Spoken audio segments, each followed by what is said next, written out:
All right. So yeah, hope you're okay.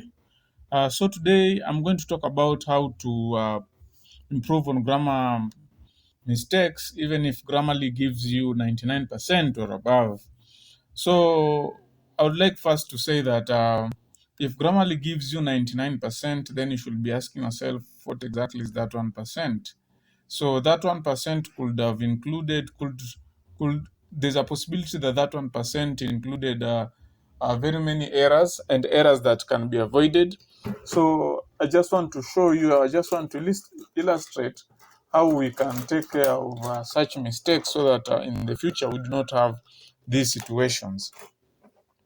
So first you open up your browser like the way you've seen me here. I've opened up my browser and then you log into Grammarly. So I'm going to give that some time so that I log into Grammarly. So when I log into Grammarly, I come and upload my document, and my document is in the download section. Then I'm going to upload it. So I'm going to give that document some time so that I see how it's uploading and that it's going to, I'm going to have it. So I'm told the document formatting will be restored upon download. So I'll click that because I don't want that. So I'm told that you can see the overall score here is 99. Let me just show you here.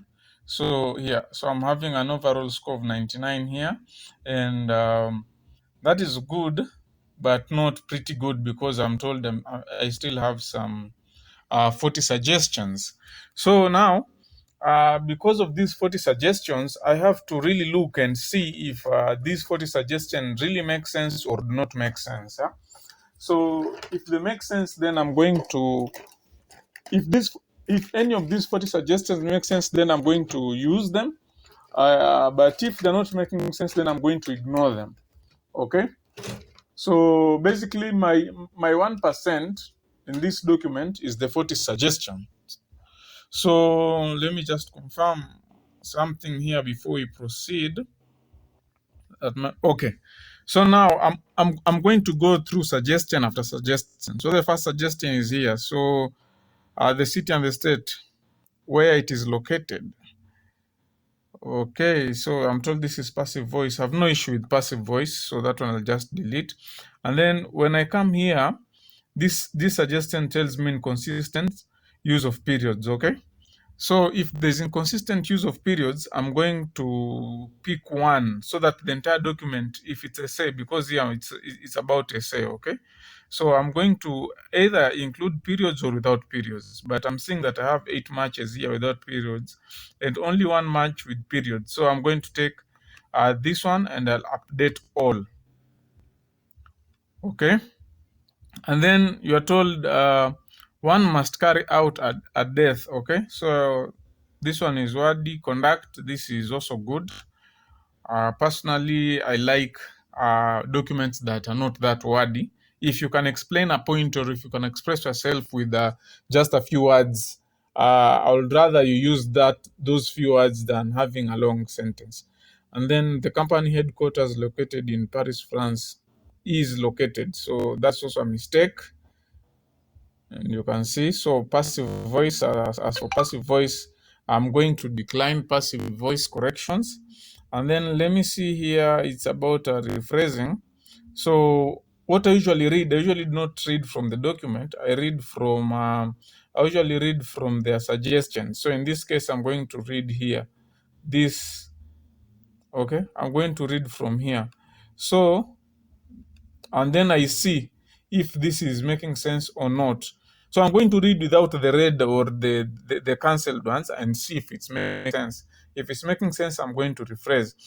So I'll read here. The decline imposed a significant effect on the group's share price based on their performance measures. So the measures of their performance. So their performance measures, this is good. So I'll rephrase that. And then of course, and should have a comma here. That's very good. And then for passive voice, I said I'll just delete that one. And then for respectively, I'll put a comma there. Yes, that's good. And then passive voice, I will click that one, I'll delete it, and then approximately, okay, so I will read here. So I'll say between 2007 and 2003, the cover of interest had weakened to an approximation, had weakened to approximately, I'll put that, yeah, rate of interest. So interest rate, that's noteworthy. Passive voice, I'll discard that one. Passive voice, I'll also discard passive voice. I'll discard all passive voice. If I see anything passive voice, I'll just discard it and not worry about that one. Let me see this one.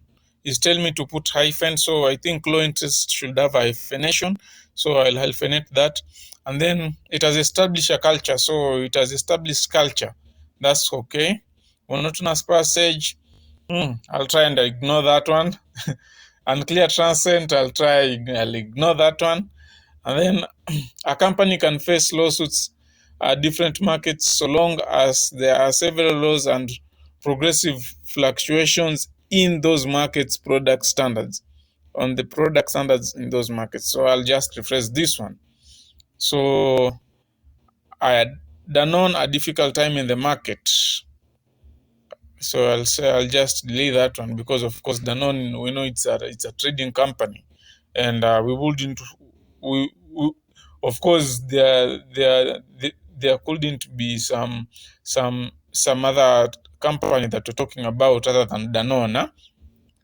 So the law of liability cannot be the same in different countries. Cannot be the same in different countries. I'll ignore that one because if I put other, then I'll be changing it. So I will ignore all of them. And then let me see here, because as well as they want me to replace it with and. So the sales of groups revenues continued to decrease, as well as the profitability, even though there was a massive improvement in the asset turnover during the. Okay, so I'll ignore this one. Clear transcend, that antecedent, sorry. And then passive voice, I'll ignore that. And then unclear antecedent, I'll ignore passive voice. I'll ignore this unclear, whatever.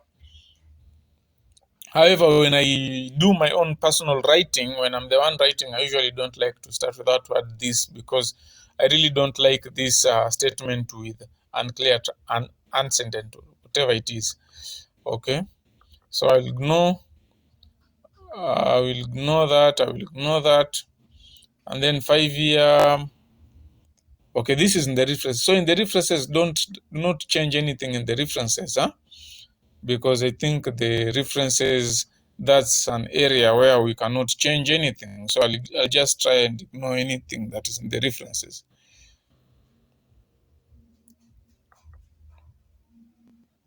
But I can add here. This one is not an issue. And then I will do this. So I think then once I'm done, I will come here and download my document. So I'll download my document, and once the document is downloaded, I'm going to go back to my Grammarly, and I will delete my document. See, the financial position and performance. So I'll delete this document, and then now I will come and open the document that I've downloaded, and look at it and see that it's okay. So I'm gonna give it some time so that it opens up in a Microsoft Word.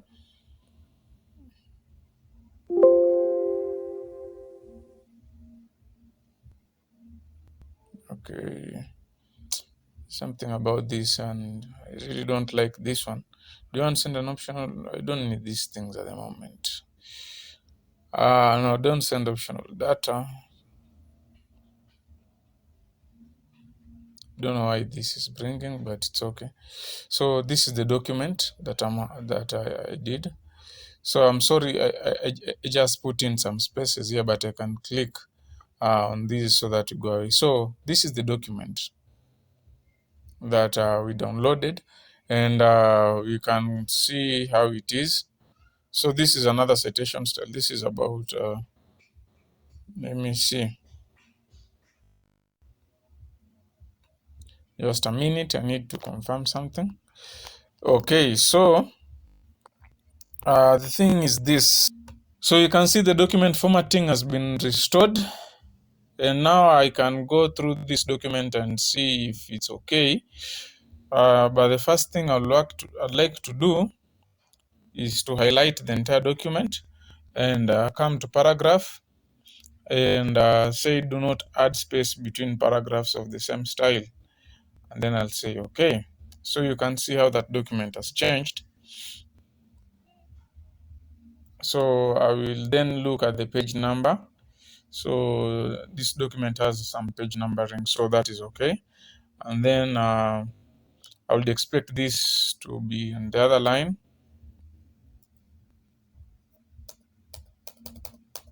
So I'll click that down, and then this is abstract, so I'll just give that line there. And then let me see if there's any other thing. So I'm just going through the document. So here I'm trying to see what's happening here. Reports of Euromonitor. So there are two underlines here. So let me see what is that, what exactly that is. I think perhaps it's a hyperlink. So what I'll do, I will control. Let me just write the shortcuts that I use to remove the hyperlink, because it seems like we have some hyperlink, and I will just do for that section, because of course we do expect that the the references to have some hyperlinks. So that's not an issue when it's in the, so it's control, and then plus shift then plus F9. So where is my F9? So this one here, so this command here is going to remove hyperlinks. So I'll try to assume that this is a hyperlink. So what I'll do, I'll come and highlight this part, and then I'll control shift and F9. So I don't see any changes. So I'm wondering why this one is underlined. But let me just try and get that word and see what's the issue with it. Although in the setting there's no underline and there's nothing, so I'll leave it there.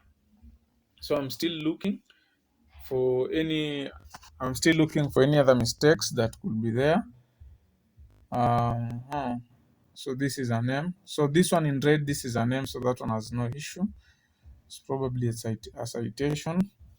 So I'm still going to go through the work and see what is what. So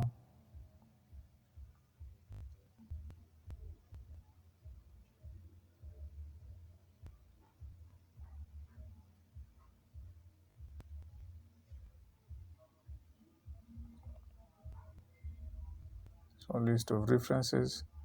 Then you go to, okay, let me see where my references are. I hope, let me just put them on another page.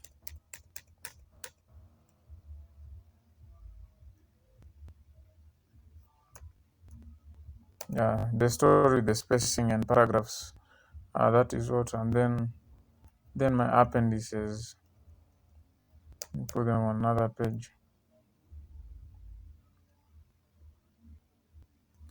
So then I'm gonna save that one, and then I think I'm done checking the grammar.